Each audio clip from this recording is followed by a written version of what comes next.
ನಮಸ್ತೆ ಸ್ನೇಹಿತರೆ, ಗುರುಭಕ್ತಿ ಯೂಟ್ಯೂಬ್ ಚಾನಲ್ಗೆ ಸ್ವಾಗತ ಸುಸ್ವಾಗತ. ನ್ಯಾಯಯುತವಾಗಿರುವಂಥ ಕೆಲವೊಂದು ಕೋರಿಕೆಗಳಿದೆ, ಬಟ್ ನನ್ನ ಜೀವನದಲ್ಲಿ ಅನ್ಯಾಯಗಳು ನಡೀತಾ ಇದೆ. ಬಡ್ತಿ ಸಿಗಬೇಕಾಗಿದೆ, ಸಿಗ್ತಾ ಇಲ್ಲ. ಟ್ರಾನ್ಸ್ಫರ್ ಆಗಬೇಕಾಗಿದೆ, ಆಗ್ತಾ ಇಲ್ಲ. ಮದುವೆ ಆಗಬೇಕಾಗಿದೆ, ಆಗ್ತಾ ಇಲ್ಲ. ಕಾಣದ ಕೈಗಳು ಏನಾದ್ರು ಕೆಲಸ ಮಾಡ್ತಾ ಇದೆಯೋ ಗೊತ್ತಿಲ್ಲ. ನನಗೆ ಸಿಗಬೇಕಾಗಿರುವಂಥ ಆಸ್ತಿ ಸಿಗ್ತಾ ಇಲ್ಲ. ನನ್ನ ಜೀವನದಲ್ಲಿ ನನಗೆ ಸಿಗಬೇಕಾಗಿರುವಂಥ ಸ್ಥಾನಮಾನ, ಮರ್ಯಾದೆ, ಗೌರವ, ಹಣ, ಆಸ್ತಿ, ಅಂತಸ್ತು ಏನು ಬೇಕಾದ್ರೂ ಸಿಗಿ, ನನಗೆ ಅನ್ನುವಂಥದ್ದು ಒಂದು ವರ್ಡ್ ಹಾಕಿದ್ದೀನಿ. ನನಗೆ ಸಿಗಬೇಕಾಗಿರೋ ಈ ವಿಷಯ ಸಿಗ್ತಾ ಇಲ್ಲ ಸರ್, ಬಟ್ ನ್ಯಾಯ ನನ್ನ ಕಡೆಗಿದೆ. ಸಿಗ್ತಾ ಇಲ್ಲ ಅಂತೇಳ್ಬಿಟ್ಟು ಏನೇನೋ ಮಾಡೋಕ್ಕೆ ಹೋಗ್ಬಿಡಿ ಈ ಥರ. ಓಕೆ, ಸೊ ಈ ಥರದ್ದು ಏನಾದ್ರು ಇತ್ತು ಅಂತ ಹೇಳಿದ್ರೆ ಏನು ಮಾಡಬೇಕು ನೀವು ಅಂದರೆ, ಮನೆ ಹತ್ತಿರದಲ್ಲಿ ಇರುವಂಥ ಸ್ತ್ರೀ ದೇವಸ್ಥಾನಗಳನ್ನು ಫಸ್ಟು ಹುಡುಕಿ ಇಟ್ಕೊಳ್ಳಿ. ಮಂಗಳವಾರ ಅಥವಾ ಶುಕ್ರವಾರ ಈ ಪ್ರಯೋಗವನ್ನು ನೀವು ಮಾಡಬೇಕು. ಕಂಟಿನ್ಯೂ ಆಗಿ ಇದನ್ನು ಮಾಡ್ಕೊಂಡು ಹೋಗ್ಬೋದು. ನಿಮ್ಮ ಕೆಲಸ ಆಗೋ ತನಕ ಇದನ್ನು ಮಾಡ್ಕೊಳ್ಳಿ. 2 ಮಣ್ಣಿನ ದೀಪವನ್ನು ತೊಗೊಂಡೋಗಿ ಸಂಜೆ ಮೇಲೇ ಈ ಪ್ರಯೋಗ ಮಾಡಬೇಕು. ಹೋಗುವಾಗ ಮೊಸರನ್ನ ಮಾಡ್ಕೊಂಡು ಹೋಗಿ ಸಂಜೆ ಮೇಲೆ, ಮತ್ತು 2 ಮಣ್ಣಿನ ದೀಪವನ್ನು ತಗೊಳ್ಳಿ, ಎಳ್ಳೆಣ್ಣೆಯನ್ನು ತಗೊಳ್ಳಿ. ಅಲ್ಲಿಗೆ ಹೋಗಿ ದೀಪವನ್ನು ಹಾಕಬೇಕು. ನೀವು 2 ಎಳ್ಳೆಣ್ಣೆಯ ದೀಪವನ್ನು ಹಾಕಬೇಕು ಮಣ್ಣಿನ ದೀಪದಲ್ಲಿ. ತಾಯಿಗೆ ತೊಗೊಂಡು ಹೋಗ್ಬಿಟ್ಟು ಆ ಒಂದು ಮೊಸರನ್ನವನ್ನು ನೈವೇದ್ಯವಾಗಿ ಮಾಡ್ಕೊಳ್ಳಿ. 1 ಲಿಂಬೆಹಣ್ಣು ತೊಗೊಂಡೋಗಿ, ರೈಟ್.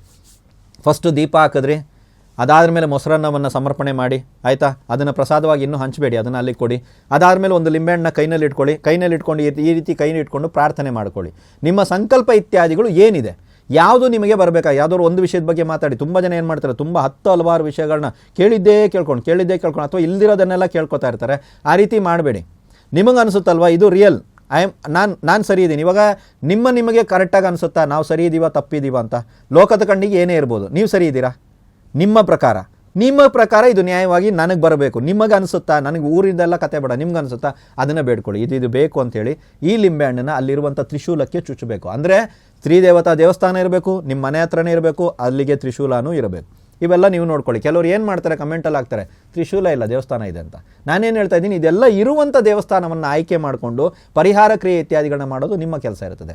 ಇದನ್ನು ಬೇಡ್ಕೊಂಡು ಆ ತ್ರಿಶೂಲದಲ್ಲಿ ಆ ಲಿಂಬೆಹಣ್ಣು ಸುಚ್ಚಿ ಆದ ನಂತರ ಅಲ್ಲಿ ಕೊಟ್ಟಿರುವಂಥ ಮೊಸರನ್ನವನ್ನು ಅಲ್ಲಿ ಬಂದಿರುವಂಥ ಭಕ್ತಾದಿಗಳಿಗೆ ಪ್ರಸಾದ ರೂಪದಲ್ಲಿ ಹಂಚಬೇಕು. ನೀವು ತಿನ್ನೋ ಹಾಗಿಲ್ಲ. ಇದನ್ನು ಪ್ರತಿ ಮಂಗಳವಾರ ಅಥವಾ ಪ್ರತಿ ಶುಕ್ರವಾರ ಮಾಡ್ತಾ ಬನ್ನಿ. ಎಲ್ಲಿವರೆಗೂ ನಿಮ್ಮ ಕೆಲಸ ಆಗೋ ತನಕ. ದೊಡ್ಡ ಪ್ರಮಾಣದ ಒಂದು ಆಸ್ತಿ ಬರಬೇಕು. 1 ವಾರ ನಾನು ಹೋಗಿ ಮಾಡ್ಕೊಂಬಂದೆ, ಬರುತ್ತಾ? ಬಂದರೆ ಒಳ್ಳೆಯದು. ಬಂದಿಲ್ಲ ಅಂದರೆ 2ನೇ ಸಲ ಮಾಡಿ, 3ನೇ ಸಲ ಮಾಡಿ. ಅಲ್ಲೇನಾದ್ರು ಒಂದು ಚೇಂಜಸ್ಗಳು ಬರೋ ತನಕ ಮಾಡ್ತಾ ಇರಿ. ಕೈಗೆ ಬಂದ್ರ ಮೇಲೆ ನಿಲ್ಲಿಸಿ, ಬಟ್ ಒಂದು ಥ್ಯಾಂಕ್ಸ್ ಹೇಳೋದನ್ನು ಮರಿಬೇಡಿ. ಈ ಪ್ರಯೋಗವನ್ನು ಪ್ರತಿ ಮಂಗಳವಾರ ಅಥವಾ ಪ್ರತಿ ಶುಕ್ರವಾರ ಮಾಡ್ತಾ ಬನ್ನಿ. ನೀವು ಕೇಳಿರುವಂಥ ಮನೋಕಾಮನೆ ಖಂಡಿತವಾಗ್ಲೂ ನ್ಯಾಯಯುತವಾಗಿದ್ದರೆ ಖಂಡಿತವಾಗ್ಲೂ ಈಡೇರುತ್ತೆ. ಎಲ್ರಿಗೂ ಒಳ್ಳೆಯದಾಗಲಿ.